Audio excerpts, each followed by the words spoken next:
কিছুদিন যাবৎ দেখতেছি সিলেটে নাকি মেলা শুরু হয়েছে, তাই আমিও ভাবলাম মেলাতে চলে যাই। তো হ্যালো এভরিওয়ান, কেমন আছেন সবাই? আশা করি ভালো আছেন। আল্লাহর অশেষ রহমতে আমরাও ভালো আছি।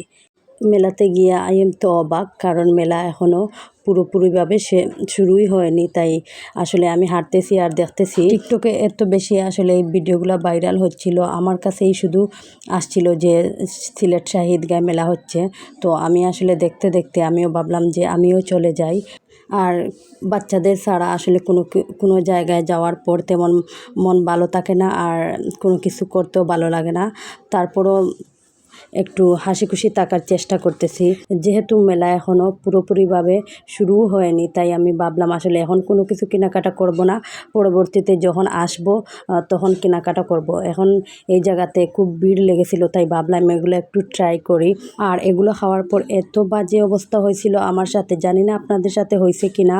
আপনাদের ভাইয়ার সাথেও হয়েছে। আপনাদের ভাইয়া বলছিল যে ওর নাকি বুকে ব্যথা করছিল। আমারও প্রথম দিকে একটু করছিল, আর মুখের মধ্যে কেমন জানি জ্বালাপোড়া করতেছিল। আমি জানি না এরকম কেন হয়েছে আমাদের সাথে, আপনারা কমেন্ট করে জানাবেন আপনাদের সাথে হয়েছে কি না। আর এখানে আপনাদের ভাইয়া আসলে দুষ্টামি করতেছিল আমার সাথে, কারণ ও আসলে এই সিগারেট ওগুলা কিছুই খায় না। তো বলছিল যদি আমি সিগারেট খাইতাম বা এরকম বলতেছিল আমার সাথে, আসলে ফান করতেছিল। তো যাই হোক, তো আমি মেলাতে গেলে বা কোথাও গেলে সামনের দিকে ক্যামেরা একটু ধরে না হাঁটলে আমার যেন কেন ঘোরাঘুরি সম্পূর্ণ। যখন আমাদের বাচ্চাগুলা ছিল না, তখন আমরা একা একা এনজয় করতে পারতাম। আর এখন যখন আমাদের বাচ্চা আছে, আমরা এখন একা কোথাও গেলে আমাদের মন ভালো থাকে না। আর আমি যেহেতু আসলে লাইফস্টাইল ব্লগগুলো প্রথম শেয়ার করতেছি, যার জন্য আসলে অনেক কথা বলতে সমস্যা হচ্ছে। ইনশাল্লাহ সেগুলো ঠিক হয়ে যাবে। আর আপনারা সবাই আমার পেজটাতে সাপোর্ট করবেন, পাশে থাকবেন।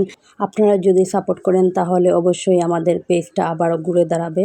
আগের পেজটাতে কি হয়েছে কি না হয়েছে সব কিছু আপনাদের সাথে একদিন শেয়ার করব। আর সবাই ভালো থাকবেন।